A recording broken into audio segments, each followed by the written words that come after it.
Self-knowledge is knowing who you are and what you want to do with your life. Self-knowledge is knowing how you feel about yourself. Self-knowledge has a lot to do with your philosophy, and your philosophy has a lot to do with shaping your attitude. How you feel about yourself, how you feel about life, how you feel about your direction, how you feel about others around you. Your attitude. You've got to know. You've got to gather up enough knowledge and information to know what's right for you. How do you gather up information? Well, you can start with your own experiences. The best way to know if something works for you the right way is to do it the wrong way. Now, you can't keep doing it the wrong way. You've got to be smart enough to say, hey, this isn't working, and change it. Start doing it the right way. Then search for the knowledge and apply what's right for you in your life. Develop your own attitudes and philosophies around your own experiences and the experiences of others.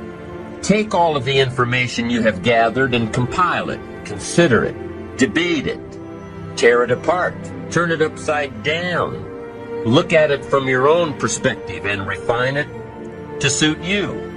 Rearrange it. Throw some of it out. Keep what you think will work for you. And most importantly, make sure that what you end up doing is the product of your own conclusion. Make sure that the knowledge that you are building is your own self-knowledge. The first component of positive self-direction, self-knowledge. The second component of positive self-direction is self-preparation. Self-preparation, being ready for the opportunities when they show up in your life. Being ready for the sales call that may make you a fortune. Being ready for the meeting that may positively affect your career. Being ready for it all, in expectation that it will come. Now, for those of you who are parents, when you found out that a new member of the family was going to come along in 9 months or so, what did you do? You started getting ready. You started reading the books on how to best handle a baby. You started buying everything you needed to care for the baby. You started asking advice from friends and relatives who've already had a baby or two. You asked questions, defined your parenting style, got ready for a major change in how you live and the hours you keep, and the financial obligations you have to live up to. You started getting ready. Well, preparing for your own life is pretty much the same. Defining a goal, planning a goal, knowing that with enough planning and dedication and hard work, you'll meet your goal. You know that it will be tough for the first few years, but the sacrifice is well worth it. So in the meantime, you've got to be ready for it. If you wish to be ruler over many, you've got to be faithful with few. If you wish to have power and influence over many, be the leader of many, and get the return from many. Be faithful when there's just a few. Faithful meaning disciplined. Be disciplined when there are just a few. And in your own enlightened self-interest, that gives you the best chance to be the ruler, or to have power, or to have influence, or to have a place of honor among the many. Be faithful when there's just a few. Someone says, if I had a big organization, I'd really pour it on. But I've just got a few and I don't know where they are. Come on. When you've got just a few, you could know where all of them are. What if we interviewed parents who had a fairly large family who have all grown up and gone? What if we said to them, what happened to all of your children? What if they said, I don't know, they just all wandered off? And we asked, well, where did they all go? And they say, who knows, they're just all gone. We're just going to have some more. No. If you've got a few employees, if you've got a few people, that's the time to sharpen your communication skills of being in touch, getting prepared, giving the most of your heart and soul. That's the time. When you just have a few, set up the lines when there's a few. Be totally absorbed when there's just a few. Then you put yourself by reputation and by skill in line, so that when a leadership position opens with the many, you'll be called.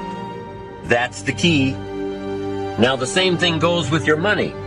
Someone says, oh, if I had a fortune, I'd really take good care of it. But I've only got a paycheck, and I don't know where it goes. Wow, did you ever hear that expression, I don't know where it all goes? Did you ever hear that? Oh, we'd love to have you run our company.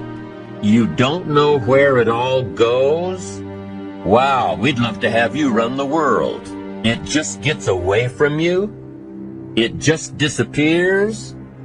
Come on. Positive self-direction says, in your own enlightened self-interest, pay real close attention to just a few dollars. Really know where they come from and know where they go. Set up the disciplines when the amounts are small, and you'll be on your way to handling it when the amounts are many. Self-preparation. Be ready for tomorrow by doing all that you can today. Setting your goals. Set a goal that will make you stretch for what it will make of you to achieve it. What a brand new reason for setting goals. What an all-encompassing challenge to have a better vision of the future. To see what it will make of you to achieve it. And here's why. The greatest value in life is not what you get. The greatest value in life is what you become. The major question to ask on the job is not, what am I getting here? The major question to ask is, what am I becoming here? It's not what you get that makes you valuable. It's what you become that makes you valuable. Set the kind of goals that will make something of you to achieve them. So there you have the two components of positive self-direction. Number one, self-knowledge. Knowing who you are and what you want to do with your life. And number two, self-preparation. Getting ready for the opportunities before they come your way. You need both aspects for positive self-direction. Figuring out who you are and what you want. And being prepared for the day you reach your goals. Being ready. Being worthy. Becoming the person you need to be in pursuit of what you want. What good is an opportunity if you're not prepared to take advantage of it? It's no good. Won't do a thing for you. Be prepared. Now here's what's called the self-knowledge acid test. Quickly, without thinking too much about it, quickly list your 3 most important long-term work-related goals. Is it a client you've been trying to sign for several months? Is it a major sale you've been trying to make? Is it a promotion? Is it a partnership in the firm? Quickly list your 3 most important long-term work-related goals. Achievements that you want to make. Achievements that will take a while to get. Write them down. Again, without thinking too much about it, quickly list your 3 most important personal and spiritual goals. Things that will make a difference in your personal life. Is it spending more quality time with your kids? Is it turning the TV off during the dinner hour and actually talking about the important things in life with your family? Is it making more dates with your spouse? Is it planning a much-needed family vacation? What is it? What are the important goals in your personal and spiritual life? Is one of them making a conscious effort to exercise more, to eat better, to lose some weight, to get in shape? Doesn't matter what they are, just write them down. Now, take some time to really visualize what the achievement of these goals would look like. What does your future hold for you if you landed that big client? What does your future look like if you got that promotion? If you spent more time with your family? If you planned more outings with your spouse? What does your future look like? Really spend some time on this now. It's important stuff. What does it all look like? Ask yourself, is this really my goal? Is this truly what I want? Is it a positive goal? Is it important enough to me to become what it takes to reach this goal? Is it mine? Is it worth it? If your 3 goals on the career side and 3 goals on the personal side don't stand up to these questions, you need to take some time to carefully redefine a few things. Redefine your list. Redefine where it is that these goals came from. Redefine what actually is important to you. Redefine how hard you'll really work to get them. An interesting thing that we teach in leadership: don't join an easy crowd. You won't grow. Go where the expectations are high. Go where the demands are high.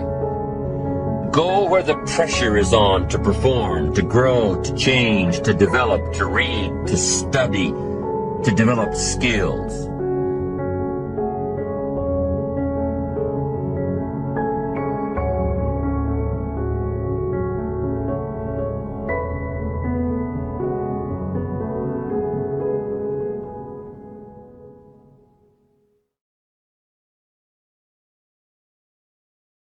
Preparing to seize opportunity requires a combination of planning, self-awareness, and flexibility.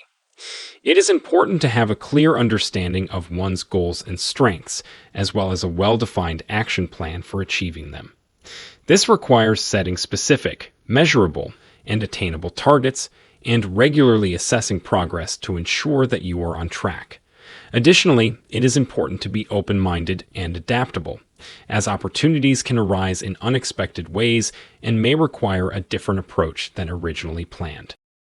Building a strong network of relationships and developing a supportive community is also key to preparing for opportunities. This includes seeking out mentorship, collaborating with others, and developing strong communication skills. It is also important to continuously improve and expand one's skill set, as new opportunities may require new knowledge or expertise. Finally, having a positive attitude and being proactive in seeking out opportunities is essential. This means being proactive in networking, seeking out new challenges and experiences, and being open to taking risks and stepping outside of one's comfort zone. By being prepared and ready to seize opportunity when it arises, individuals can increase their chances of success and achieve their goals. Don't forget to check out the new Helpful Dreams online store. The link is in the description.